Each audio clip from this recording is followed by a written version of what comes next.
Aleluia. Vocês estão bem?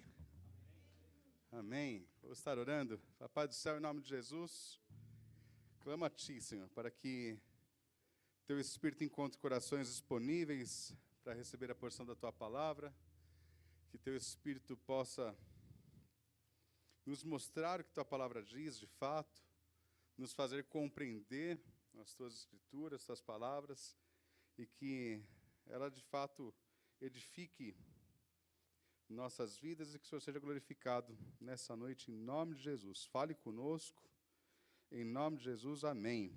Amém. Aleluia. Vamos abrir nossas Bíblias em Hebreus capítulo 9, no verso 27. E hoje eu vou fazer um pouquinho diferente, tá? Esse versículo vocês vão abrir comigo, mas daqui a pouco eu vou começar a colocar os versículos aqui na televisão, porque hoje tem mais de 30 versículos para a gente ler junto. Amém? Estão comigo? Então a gente vai ler muito a Bíblia. Como é muito importante, os textos que nós vamos ler, você que anota, mas às vezes se eu ficar esperando você abrir, já passei os versículos antes ali para a mídia, para eles irem na mesma versão que eu leio, colocar na televisão. Vocês podem acompanhar na televisão. Mas esse primeiro versículo, você acompanha na sua Bíblia, diz assim: e assim como aos homens está ordenado morrerem uma só vez, vindo depois disso o juízo. Esse versículo está falando que está ordenado aos homens morrerem quantas vezes? Só o Anderson entendeu. Esse versículo está morrendo quantas vezes? Uma vez. Só uma chance. Uma única vez. Imagina que está vindo uma fera selvagem, um animal selvagem para te atacar, e você tem uma arma com um único tiro para acertar o bicho que vai tentar contra a sua vida. Com que atenção que você vai estar para acertar esse tiro? Hã? Como que você vai estar? Na expectativa, só tem uma chance, só tem um tiro, assim, essa fera está vindo, tem que me matar. Só tem um tiro. Vou acertar para assustar, vou já mirar e tremer, vai suar a minha mão, como vai ser? Não pode errar. É uma vez só. E esse versículo está falando que ao homem está ordenado morrer uma só vez. E depois disso, o que acontece? Juízo. Então fala que depois disso já vem juízo. E que juízo é esse? E aí eu quero que você acompanhe comigo na televisão. Atos capítulo 17, verso 31, diz assim: porquanto estabeleceu um dia em que há de julgar o mundo com justiça, por meio de um varão que destinou e acreditou diante de todos, ressuscitando dentre os mortos. 2 Coríntios, estamos falando acerca desse juízo. Que juízo é esse? 2 Coríntios 5:10 diz: porque importa que todos nós compareçamos perante o tribunal de Cristo, para que cada um receba segundo o bem ou mal que tiver feito, por meio do corpo. Está na mesma linguagem, né? Mateus 12:36. Digo-vos que de toda palavra frívola que proferirem os homens, dela darão conta no dia do juízo. Veja bem, no dia do juízo, e no verso 37, porque pelas tuas palavras serás justificado, e pelas tuas palavras serás condenado. E em Eclesiastes capítulo 12, no verso 14, diz: porque Deus há de trazer a juízo todas as obras, até as que estão escondidas, quer sejam boas, quer sejam más. Aqui nós estamos falando acerca do dia do juízo. Deu para compreender até aqui que existe um juízo, o homem morre uma única vez, depois disso já vem o juízo, e a palavra vai falar sobre esse juízo. E aqui nós vimos bastante falando tanto sobre juízo como sobre obras. Mas sobre as obras nós vamos falar daqui a pouco. Nós vamos focar um pouquinho sobre esse juízo. E a Bíblia vai falar sobre dois caminhos. O que acontece depois desse juízo? Existem apenas dois destinos eternos. E a Bíblia fala sobre isso também. E eu quero que você veja isso na Bíblia. Amém? Em Mateus 7,13, diz assim: Entrai pela porta estreita. Larga é a porta, espaçoso o caminho que conduz para a perdição, e são muitos os que entram por ela. Verso 14. Porque estreita é a porta e apertado o caminho que conduz para a vida, e são poucos os que acertam com ela. Sabe aquele negócio que falam que todos os caminhos levam a Deus? A Bíblia não fala isso. É um caminho, é uma porta. Nós vamos ver sobre isso. Lucas 13, 24. Eu estou lendo muito rápido ou vocês estão entendendo? Estão entendendo? Aleluia. Se estiver lendo rápido, vocês gritam aí. Espera um pouco, estou mastigando isso aí. Amém? Posso contar com vocês? Oxi. Então eu estou em 13, Lucas 13, 24, que diz: respondeu-lhes, esforçai-vos por entrar pela porta estreita, pois eu vos digo que muitos procurarão entrar e não poderão. Mas agora uma boa notícia, João 10, 9. Olha que lindo. Jesus dizendo, eu sou a porta. Se alguém entrar por mim, será salvo. Aleluia. Entrará e sairá e achará pastagem. Algumas parábolas, não vou ler aqui, mas também apontam para dois caminhos. A casa sobre a rocha, a casa sobre a terra. Não tem uma terceira casa. As virgens prudentes, as virgens nécias, sem conhecimento. O joio, o trigo. Então não tem uma terceira via. Não existe ficar em cima do muro. Tem uma história antiga, um exemplo antigo que eu gosto, que retrata bem disso, que um homem estava em cima do muro, uma historinha, né? E de um lado estavam os anjos, e os anjos estavam lá tentando convencer ele a descer para o lado deles. E o rapaz em cima do muro, fazendo charme. Ainda estou pensando para onde eu vou. E os anjos ficavam, desce para cá, rapaz, Jesus te ama, Deus te ama, desce para cá. E o rapaz ficava, não sei não. Do outro lado, o capiroto lá não estava fazendo nada, estava quieto. Estava lá assistindo o jogo do Corinthians, na dele. Oh! Mas não estava fazendo nada, ele não tentava convencer o rapaz de ir para o lado deles. E ele ficou confuso, ele falou, rapaz, mas chamou o diabo, por que vocês não estão me chamando para eles? Estão tentando me convencer para ir para o lado deles. Daí o diabo falou, tranquilo, que quem está em cima do muro está com a gente. Você já está com a gente. Então, na verdade, não existe meio termo, não existe. O pastor Anderson trouxe uma palavra esses dias, naquele texto de Apocalipse, onde fala que Deus vomitará os mornos, né? Quem é morno, seja quente ou frio, morno da ânsia de vômito no Senhor, por falta de intensidade, de vontade de fazer, sabe? Vivendo de qualquer forma, um cristianismo sem... Então, assim, não existe meio termo.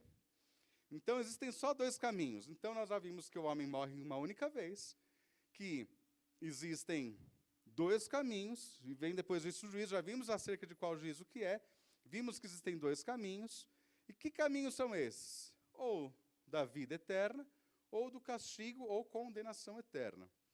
E aí nós vamos ver agora um pouco sobre o castigo eterno, alguns versículos que falam sobre o castigo eterno. Eu não vou entrar em detalhes sobre como é esse castigo, e nem como é a vida eterna, mas algo curioso. Ontem conversávamos lá em casa, e minha filha falou, nossa, é engraçado como nós conseguimos imaginar tanto sobre o inferno e pouco sobre o céu. Não, é verdade. E, inclusive, Jesus falou mais sobre o inferno do que sobre o céu. E o que Jesus falava, não vai para lá, não. Mas ele cita 11 vezes sobre o inferno. Em Mateus 25, 46, diz assim, acompanha comigo aqui na leitura. Irão estes para o castigo eterno, preste atenção, castigo eterno. Porém, os justos para a vida eterna. Então, existe um castigo eterno e existe uma vida eterna. 2 Tessalonicenses 1,9 diz, esses sofrerão penalidade de eterna destruição, banidos da face do Senhor e da glória do seu poder. Marcos 9, 43. E se tua mão te faz tropeçar, corta-a, pois é melhor entrares maneta na vida do que tendo as duas mãos ires para o inferno, para o fogo inextinguível. Forte. Daí vamos ver um pouco sobre a vida eterna, porque é um outro caminho. Glória a Deus, um versículo que todos conhecem. João 3,16. Porque Deus amou o mundo de tal maneira que deu o seu Filho unigênito para todo aquele que nele crê não pereça, mas tem o quê? Se você se alegra com isso, eu me alegro com isso. Romanos 6,23. Existe vida eterna. Romanos 6,23. Porque o salário do pecado é a morte, mas o dom, ou o presente gratuito de Deus, é a vida eterna em Cristo Jesus, nosso Senhor. João 10,28. Eu lhes dou a vida eterna, jamais perecerão, e ninguém as arrebatará da minha mão. Boa notícia é essa. Vamos para 1 João 2,25. Já está? Olha, estão rápidos. E esta é a promessa que ele mesmo nos fez, a vida eterna. Então nós vimos que o homem está ordenado a morrer uma única vez. Que depois disso já vem o juízo. Vimos que existe um juízo, o dia do juízo do Senhor. Vimos que só existe dois caminhos. Vimos que existe um caminho do castigo eterno e um caminho da vida eterna.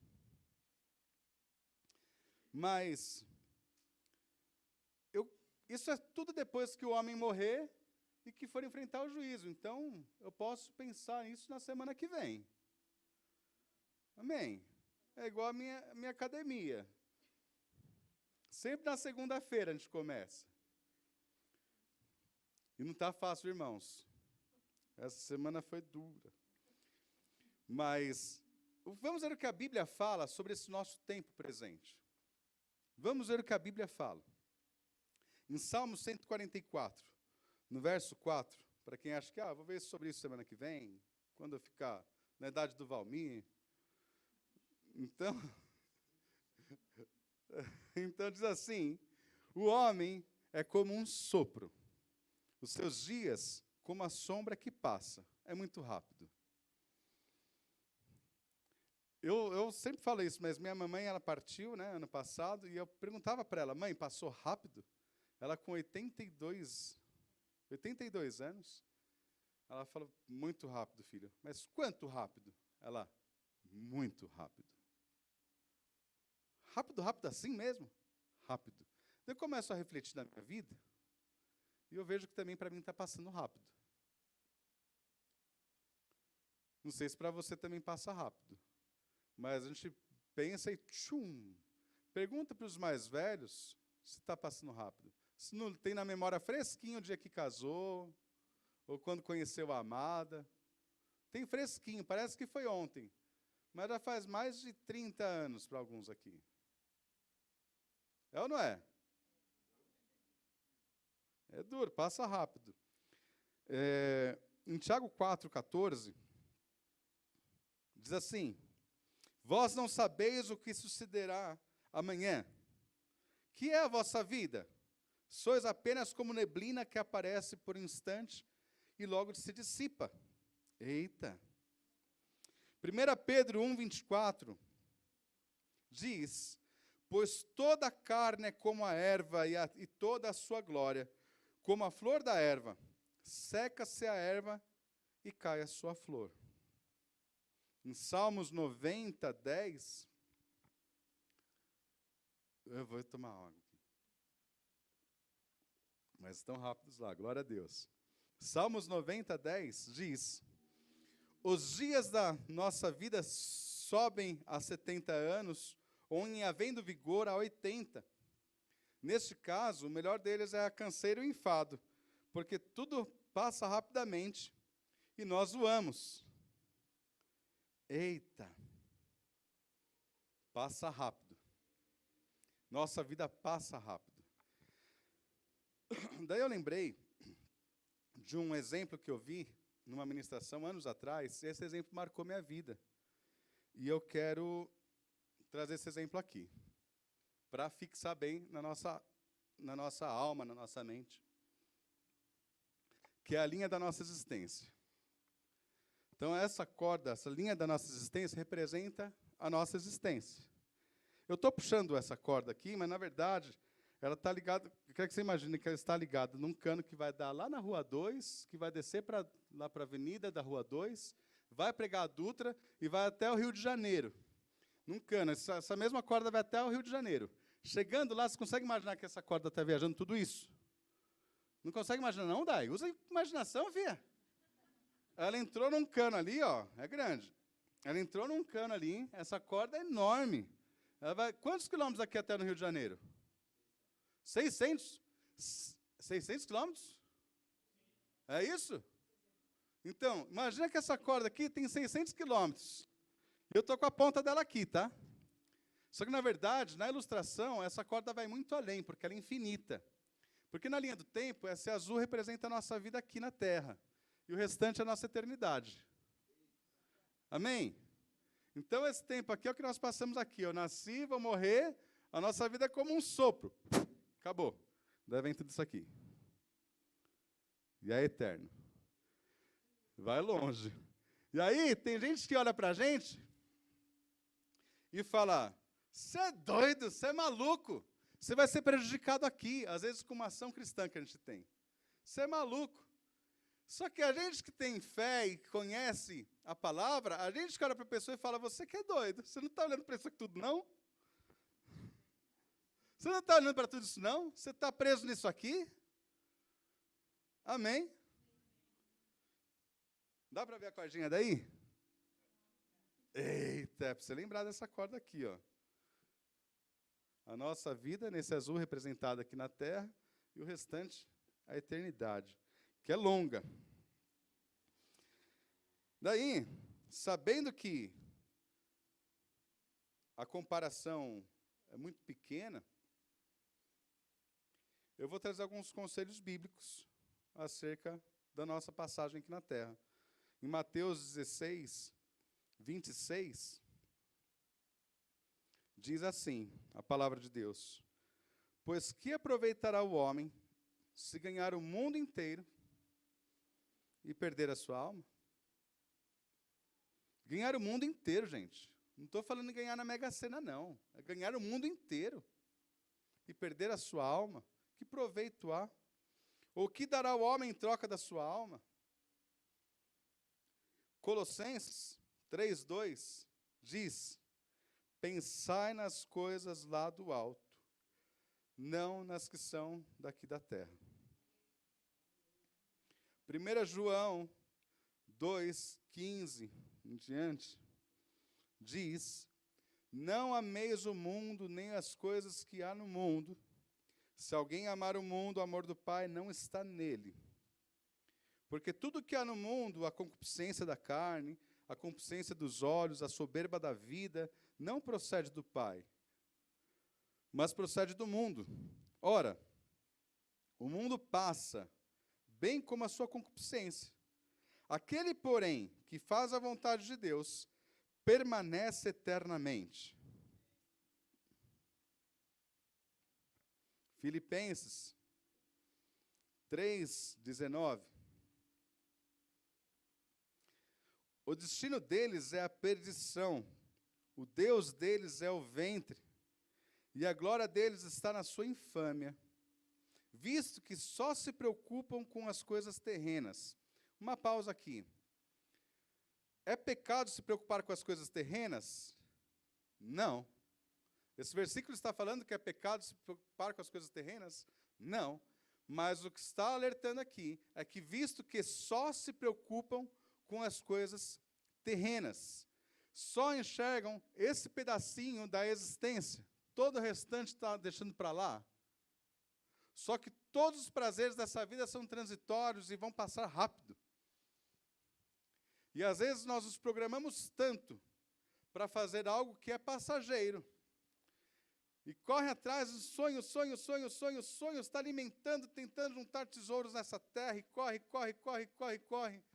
E eu fico pensando, principalmente no Brasil, às vezes a pessoa trabalha a vida inteira e não consegue comprar uma casa própria.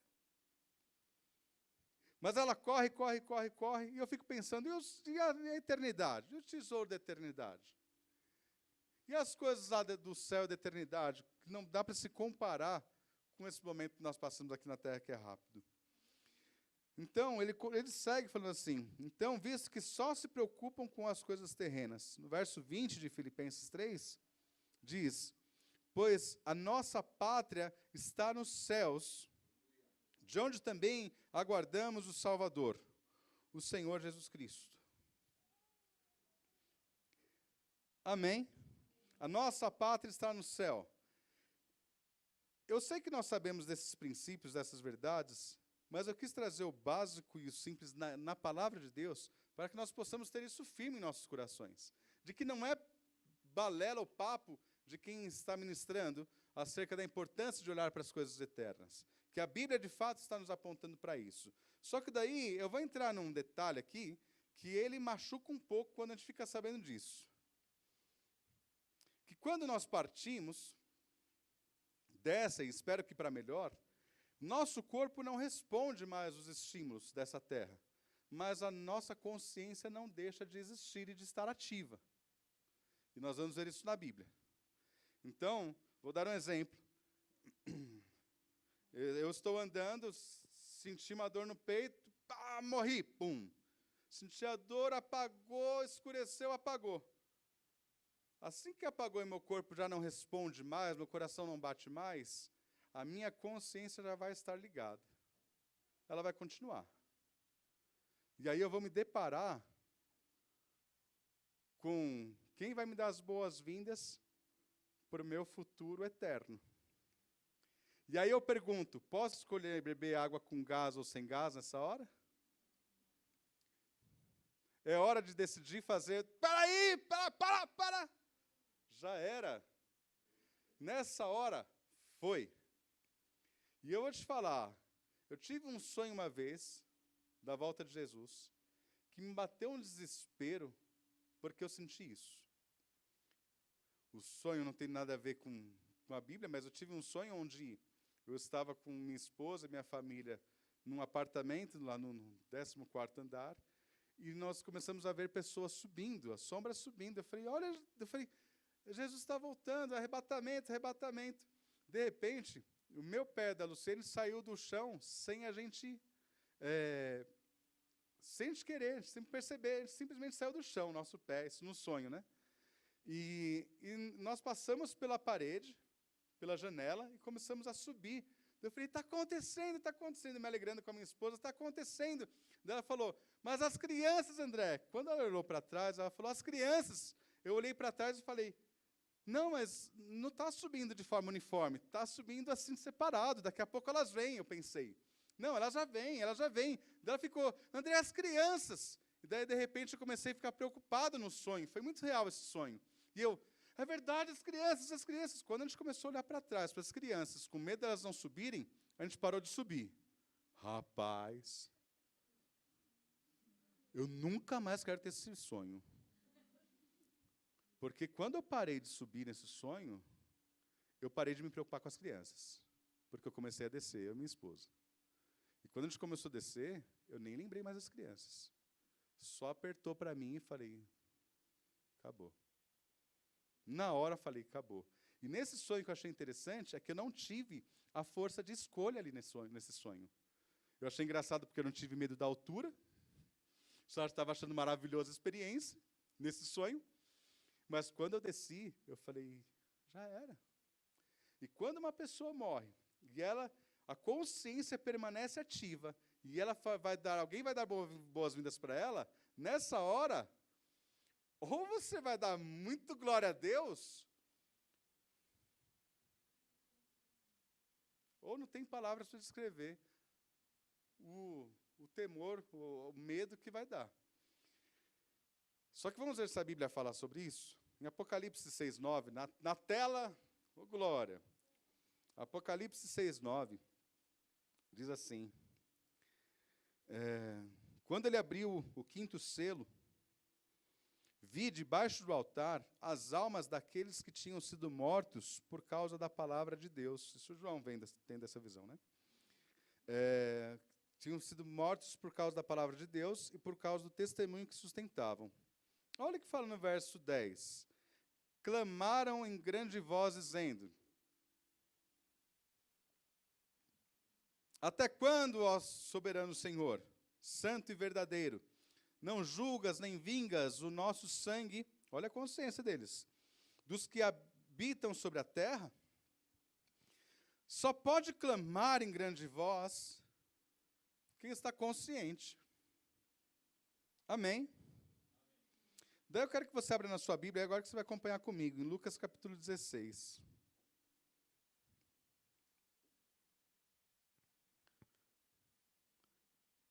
Lucas 16, abre na sua Bíblia. Eu vou ler a partir do 19, viu, Gi?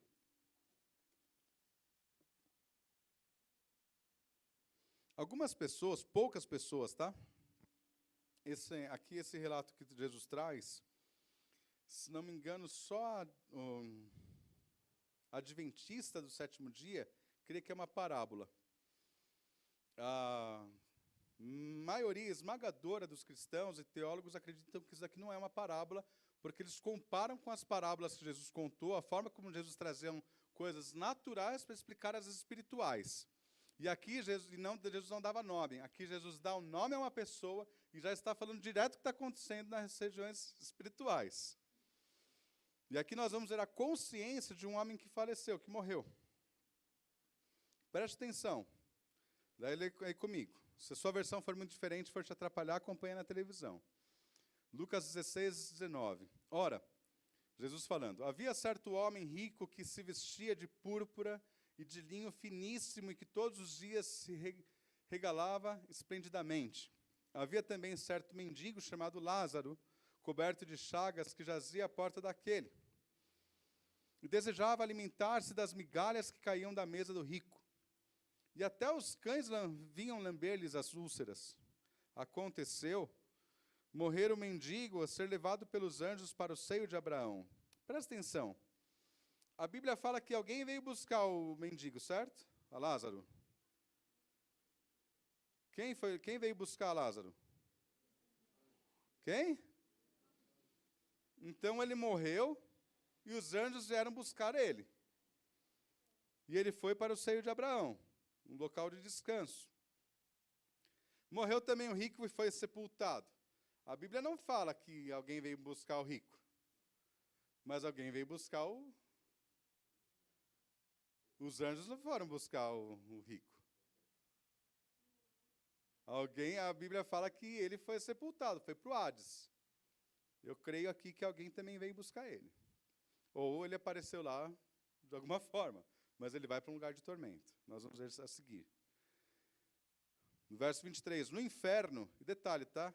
Esse inferno não é um inferno que vai ser inaugurado com o anticristo e os demônios, tá? E o de Satanás. Tem aula de escatologia no Rema, para quem faz o Rema, fica comercial, vai explicar tudinho sobre onde fica esse seio de Abraão, e Jesus levou cativo o cativeiro, mas aqui uma gotinha. Mas o fato é que esse inferno é um lugar de tormento já, mas não é o inferno da eternidade que ainda vai ser inaugurado. Aqui já é ruim, nós vamos ver. Mas o inferno que vai ser inaugurado vai ser pior ainda. Então, no inferno, estando em tormentos, levantou os olhos e viu ao longe a Abraão e Lázaro no seu seio. Então, clamando, disse, Pai Abraão, tem misericórdia de mim. Manda Lázaro que molhe em água a ponta dos dedos e me esfregue a língua, me refresque a língua, porque estou atormentado nesta chama. Preste atenção, o rico olhou ao longe e reconheceu a Abraão, nosso pai da fé, e ele reconheceu a Lázaro. E ele, Pai Abraão, avisa Lázaro para ele molhar a mão aí. Eu preciso de uma gota na minha língua para refrescar nessa chama, o tormento. Ele reconheceu os dois. Então, no verso 25, diz, porém, Abraão, filho, lembra-te de que recebeste os teus bens em tua vida, e Lázaro igualmente os males. Agora, porém, aqui, ele está consolado, tu em tormentos. E, além de tudo, está posto um grande abismo entre nós e vós, de sorte que os que querem passar daqui para vós, outros, não podem, nem os que de lá passar para nós. Então replicou, Pai, eu te imploro, que mandes a minha casa paterna. Que o mandes para a minha casa paterna. Você percebe que nem ele queria ir. Ele pede para mandar que o mandes à minha casa paterna, porque tenho 5 irmãos, para que lhes dê testemunho, a fim de que não virem também para este lugar de tormento. Preste atenção que ele reconheceu o mendigo, ele reconheceu Abraão, ele lembrou dos 5 irmãos que não estavam mortos ainda, e falou, por favor, vai lá e fala para os meus irmãos, não virem para esse lugar. Ué, ele está morto e está 100% consciente? 100% consciente. Só que agora a consciência não está mais presa em algo passageiro. A consciência agora, ele vai ter a eternidade inteira para pensar. Quantas vezes ele rejeitou a lei e os profetas? Eu não sei se alguém aqui já teve experiência de passar um filme na sua cabeça em 1 segundo. Falam que quando alguém vai sofrer um acidente, isso acontece. O meu pai relatou isso uma vez para mim, que ele caiu de uma ponte, indo para o Rio de Janeiro, com um fusquinha, e o carro passou pela proteção e o carro caiu. E enquanto caía, ele só tinha o meu irmão mais velho como filho. E ele relata que enquanto ele caía, ele viu a vida dele inteira em 1 segundo. Enquanto caía, ele viu a vida dele passando como um filme. Porque ele viu a morte. Do que eu vi dessa história, só a cicatriz que ele tinha na boca, dessa queda. Sobreviveu. Mas, alguém aqui já teve essa experiência de ver a vida em 1 segundo? Já? Eita! Depois conta como foi. Mas passou um filme rapidinho, em pouco tempo. Eu tive uma experiência dessa, não no acidente, mas foi quando Jesus me resgatou. O Senhor me trouxe à memória tantas coisas que eu tinha vivido, e Ele falou, sempre estive com você. Mas foi um filme que Ele passou na minha cabeça, foram 3 anos em 2 segundos. E Ele só falou, estava com você. Deu, eita. Mas, de qualquer forma, eu fico pensando que hoje que nós somos temporais, nós vamos passar a ser atemporais. E vamos entender muitas coisas. 1 Coríntios fala que nós entendemos tudo como em partes. A ciência em parte. Tudo que é em parte será aniquilado, então veremos como verdadeiramente somos. E entenderemos todas as coisas. E seremos atemporais. Por isso que a Bíblia fala, no próprio Apocalipse, que Jesus morreu antes mesmo da fundação dos tempos. É esquisito. Mas para Deus que é atemporal, todas as coisas já aconteceram. A Bíblia não fala que nós estamos assentados à destra do Pai? Fala ou não fala? Vocês estão comigo? A Bíblia fala isso? Jesus está aí do seu lado? Deus está aí do seu lado? Você está à destra do trono do Pai em Cristo? Você está vendo Ele aí? Me fala aí, porque eu não estou vendo. A presença, amém. Na verdade, a Bíblia já fala das coisas que na nossa cabeça serão como se já fossem. É um negócio meio doido. Mas eu sei que esse rapaz agora, esse rico, ele tem a eternidade inteira para pensar o que ele negou. Daí continua no texto, nós paramos no versículo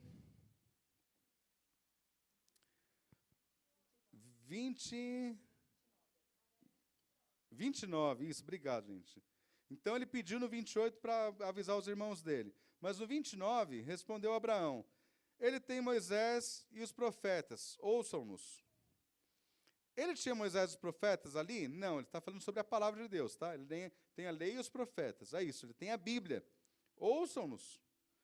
Mas ele insistiu, não, pai Abraão, se alguém dentre os mortos for ter com eles, arrepender-se-ão. Abraão, porém, lhe respondeu, se não ouvem a Moisés e aos profetas, tampouco se deixarão persuadir, ainda que ressuscite alguém dentre os mortos. Aqui nós já temos uma quebra de um tabu, que o problema do rico não era o fato de ele ser rico. Porque quando ele fala, manda alguém para falar com os meus irmãos, o problema foi que ele não deu ouvido à lei e aos profetas. Ele não deu ouvido à Bíblia. Então o problema não está na riqueza. Posso ouvir um amém? Não fique bloqueando, achando que eu tenho que ver uma vida miserável. Não. É melhor o dinheiro na nossa mão para que a gente possa ser canal de Deus do que na mão de quem não escuta o Espírito Santo. Então não fique se bloqueando. Se eu ganhar dinheiro eu vou para o inferno. Não. O dinheiro trabalha a seu favor, não você em prol do dinheiro, não com avareza, não com ganância, mas deixa o dinheiro trabalhar para você, meu querido. Amém? Inclusive, não, quando diz em 1 Coríntios 15, 19, coloca aí na televisão, Gi, 1 Coríntios 15, 19, diz que se a nossa esperança em Cristo se limita apenas a esta vida, somos mais infelizes de todos os homens. Então, a Bíblia está falando que a nossa esperança não pode se limitar apenas para esta vida. Mas se esse versículo fala que eu não devo esperar em Cristo apenas para essa vida, por outro lado, ela me fala que eu posso esperar de Cristo para essa vida. Eu posso esperar de Cristo para essa vida. O que eu não devo é pensar que eu vou esperar de Cristo apenas para essa vida. Então, ele está falando, você é mais infeliz de todos os homens, se você acha que você aceitou a Jesus só para viver uma vidinha aqui e esquecer de tudo isso que Ele conquistou para você. Uma eternidade com Ele. Amém. Aleluia. Então, nós podemos ser prósperos, saudáveis, homens de valor, mulher valorosa, bons filhos, bons funcionários, bons pais, tudo para a glória de Deus. O Senhor vai levantar pessoas para manter o ministério. Desde antigamente era assim, na antiga aliança, ainda tinha um povo de Deus, eles mantinham os levitas para fazer o trabalho do reino. Existem pessoas que vão para missões, que vão trabalhar para a obra, que se não tiver ninguém para sustentar, eles vão ter que deixar a obra para cuidar da família.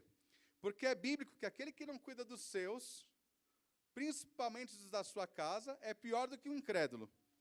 Então, se um pastor, um missionário, alguém que trabalha para o reino, ele não tem condições de manter a sua própria família, ele tem que parar. É bíblico ele parar e falar, eu tenho que cuidar da minha família. É bíblico. Mas eu quero o pastor Joel aqui. Eu quero ele aqui. Então, isso é bíblico. E Deus levanta mantenedores. Amém? E aí, em 1 Coríntios, capítulo 10, 31, diz, portanto, quer comais, quer bebais, ou façais outra coisa, qualquer, fazei tudo para a glória de Deus. Tudo que nós formos fazer, nós devemos fazer para a glória de Deus. Daí, talvez você me pergunte, André, mas o que eu faço com essa informação? Eu sei, o homem está ordenado a morrer uma única vez. Eu vi que a comparação da eternidade é grande. A condenação eterna é brava. A vida eterna é maravilhosa, mesmo não tendo entrado em detalhes.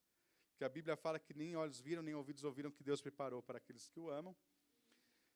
Não dá para mensurar a maravilha da eternidade. Está tudo preparado antes mesmo de Deus fazer o mundo. Mas o que eu faço com essa informação? Porque eu não sei para você. Para mim, esse tipo de mensagem traz um pouco de temor. Ou para você está de boa? Está tranquilo? Por que não está tranquilo? Porque a gente não conhece ninguém que voltou. Só Jesus. E nem dá para conhecer alguém que voltou. Acabou esse pedacinho aqui, já era. A gente não conhece mais essa história. Mas a Bíblia está alegando que é tudo real. E saber que, quando eu partir, minha consciência vai estar ligada de imediato, não vai dar um tempinho de um descanso, não vou tirar um milênio de sabatina, sabático, um milênio sabático, dormindo, não estou nem lá nem cá, não, já era. A eternidade inteira vai ter para pensar em tudo que fez ou que deixou de fazer nessa terra. E será que vale a pena lutar tanto, dedicar tanto a vida só para esse pedaço, ignorando isso aqui tudo? Sabe? O que tem com essa mensagem? O que o Espírito Santo quer falar no nosso coração hoje? Eu vou simplificar. Tudo que o Espírito Santo está querendo falar e tem uma unção e uma graça para tocar em nossas vidas hoje, é sobre semeadura. Sobre plantação. As obras que nós temos plantado. Estou falando de dinheiro não, tá? Se você já pensou em dinheiro, talvez você tenha que se livrar da avareza. Não é tudo dinheiro nessa vida, não. Oxi. Amém? Se a gente ficar muito amarrado a dinheiro, para a glória de Deus, não chega muito dinheiro na nossa mão, sabia?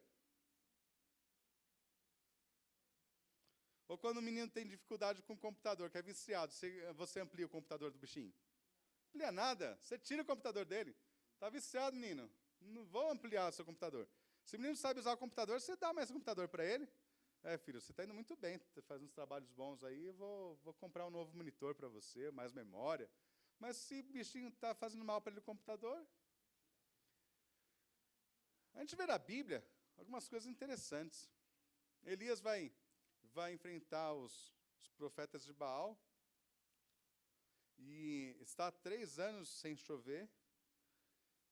E quando ele vai fazer a oferta ao Senhor, o que ele pede para derramar sobre o altar? Água. Você está doido? Não tem água, você me pede água. Ai, derrama de novo, traz mais água. Derramando água. Mas depois que ele derramou água, que era o bem mais precioso que tinha lá, o que aconteceu? Choveu.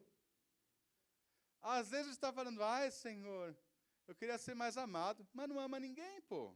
Tem que amar. Ah, eu queria ser perdoado. Perdoa. Poxa, eu queria ser que as pessoas fossem mais legais comigo. Seja legal. Nunca me convidaram para ir na casa de ninguém. Você não convida ninguém? Aí convidam o Ney e a Paulinha, mas nunca me convidaram. Vivem convidando gente na casa deles lá. E vai a gente se aproximar, tá vendo? Mas será que eu convido alguém? É fácil falar, né? Está falando sobre plantação. Em Gênesis 8, 22, diz assim: enquanto durar a terra, não deixará de haver sementeira e ceifa, frio e calor, verão e inverno, dia e noite. Mateus 16, 27 diz: porque o Filho do Homem há de vir na glória de seu Pai, com os seus anjos, e então retribuirá a cada um conforme as suas obras. Você está plantando hoje, meu querido. Você está plantando as obras. 2 Coríntios 5, 10. Acompanha comigo na TV. Porque importa que todos nós compareçamos perante o tribunal de Cristo, para que cada um receba segundo o bem ou o mal que tiver feito por meio do corpo. Romanos 2, 5. Mas segundo a tua dureza e coração impenitente, acumulas contra ti mesmo ira para o dia da ira e da revelação do justo juízo de Deus, que retribuirá a cada um segundo o seu procedimento. A vida eterna aos que, perseverando em fazer o bem, procuram glória, honra e incorruptibilidade, mas ira e indignação aos facciosos que desobedecem à verdade e obedecem à injustiça. Amém? Um último texto. Apocalipse 22, 12. Último não, vai ser o penúltimo, que vem mais um no coração.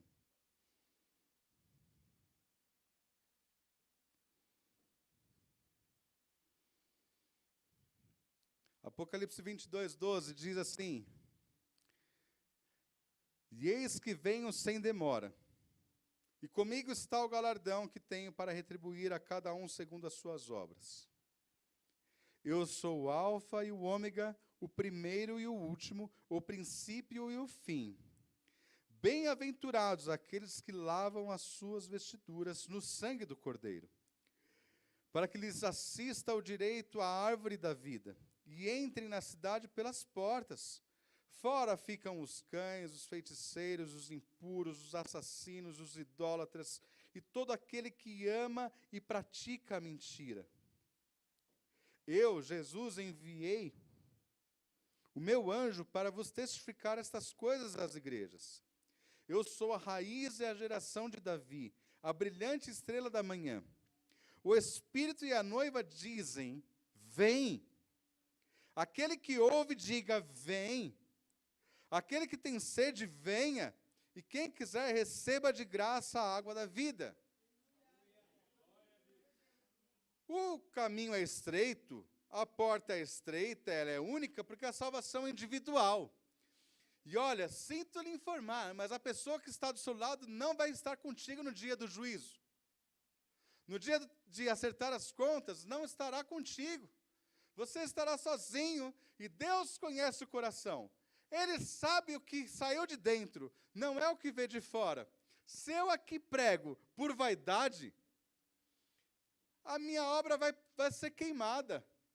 Se eu prego por reconhecimento, essa obra será queimada no fogo, como madeira, como palha. Mas se de fato não tem esse valor, mas é para a glória de Deus, ela passa como pedra preciosa, ela passa como ouro. Então não é o que eu vejo. Tem gente fazendo 1000 coisas na igreja e que às vezes vão queimar como palha. E aqueles que estão fazendo um pouquinho, como a viúva que ela falou, que entregou 2 moedinhas. Jesus olhou e falou, olha isso. Foi a que mais ofertou na igreja, no reino para Deus. Ela não deu das suas migalhas, do seu resto. Ela deu do seu sustento. E todo mundo olhando em volta, falando, você está doido? Na contabilidade, ela não deu nada. Não dá nem para comprar um pão. Mas Jesus fala, ela fez o máximo. Mas Deus sonda os corações. E o que eu estou falando hoje aqui, é que nós plantamos todos os dias. E nem tudo que nós plantamos, nós vamos colher nessa vida. Mas tudo que nós plantamos, sem passar uma vírgula, um pingo no i, nós colheremos no dia do Senhor. Então, como nós temos educado nossos filhos? Como nós temos trabalhado? Ou falado mal das pessoas? Fofocando? Trazendo ira, discórdia, contenda, inimizade, escandalizando pessoas, escandalizando o nome de Cristo, no qual nós carregamos. Um dia prestaremos conta de todas essas coisas. E não digo que nós somos perfeitos, mas naquilo que nós somos aperfeiçoados, nós seguimos, mas ainda buscamos melhorar cada dia mais. Um dia nós vamos estar diante do Senhor e nós precisamos saber que isso é bíblico. Eu sei que é mais gostoso ouvir palavras que nós vamos colher aqui. Mas hoje estou trazendo uma consciência para você que nem tudo nós vamos colher nessa partezinha azul. Mas tudo que nós fizermos, nós já estamos plantando para a eternidade. E o Senhor é justo juiz. Ele não é injusto, Ele é justo juiz. E aí, na eternidade, nós vamos ter muito tempo para conversar. E eu digo que, em comparação com a eternidade, eu pergunto para você, faz diferença viver 10 anos ou 100 anos nessa terra em comparação à eternidade? Sinceramente, faz diferença? Se uma pessoa vive, morreu cedo, com 18 anos, eu também considero cedo a beça, mas um que viveu 18 anos, um que viveu 120 anos, que chegou, comparado à eternidade, ainda não é nada.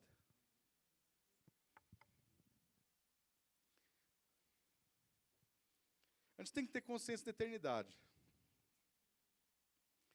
A consciência da eternidade tem que chacoalhar as nossas vidas. Eu lembro de um acontecimento na minha casa, que minha filha mais nova passou mal.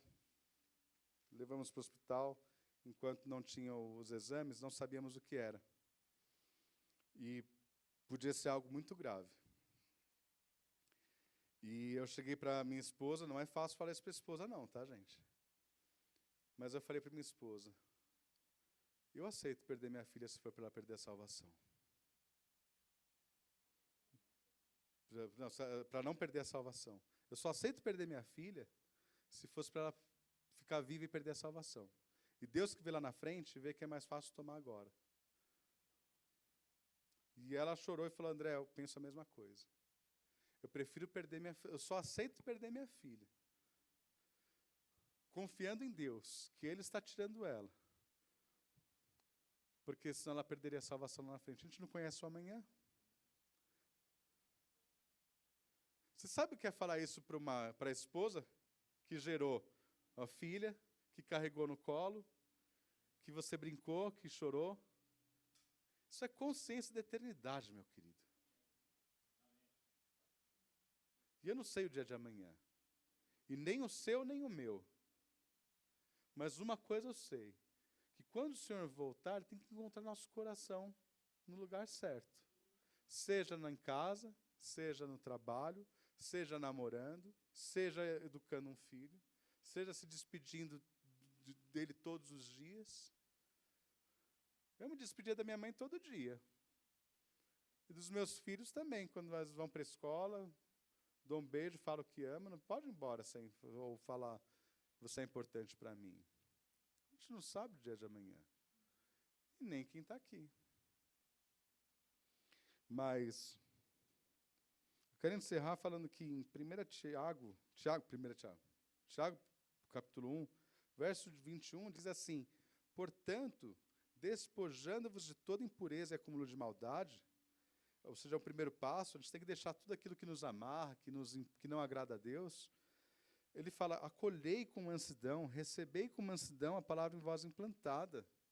E essa palavra em voz implantada é que vai ser a grande plantação que você vai fazer. Amém? Eu escutei, eu não vou falar o nome, porque é para a glória de Deus, não para a pessoa se vangloriar, mas eu escutei de gente nova convertida aqui na igreja, que Deus tocou no coração para ele dar um dinheiro para uma pessoa do trabalho, que nem crente é, que não é da igreja. E falou, Deus tocou no meu coração para dar o dinheiro para essa pessoa. Falei, glória a Deus! Glória a Deus! Eu fiquei muito feliz. Você já esteve no mercado e sentiu vontade de pagar a compra para alguém que estava perto de você?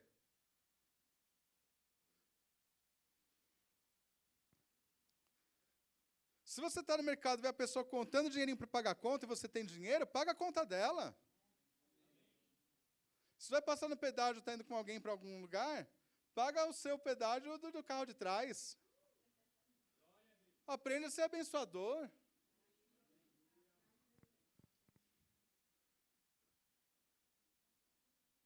Se você não viver essa experiência, comece a entrar no mercado agradecendo, papai, obrigado.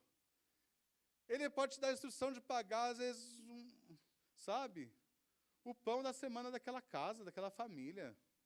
Seja um canal de oração, porque tem uma palavra em você implantada, e ela é poderosa para salvar a tua alma, segundo o que a palavra diz. Olha, acolhei com mansidão a palavra em vós implantada, a qual é poderosa para salvar a vossa alma.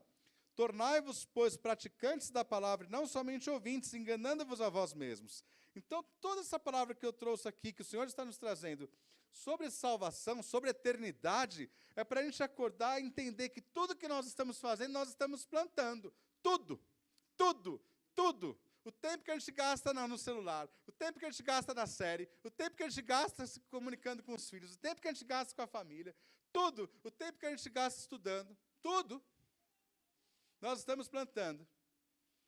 E um dia nós vamos colher. E eu glorifico a Deus, porque Ele tem levantado pessoas de áreas diversas para ser glorificado. Amém? E nós vamos fazer isso com responsabilidade. E por falar sobre o dia de amanhã... antes disso eu quero saber se alguém tem algum... ouviu essa palavra e acha que está meio desgarrado e quer...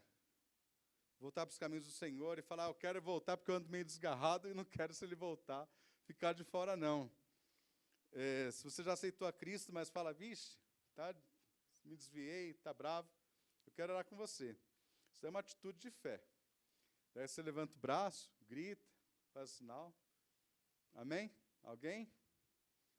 Ou alguém que nunca confessou a Jesus Cristo como Senhor e Salvador?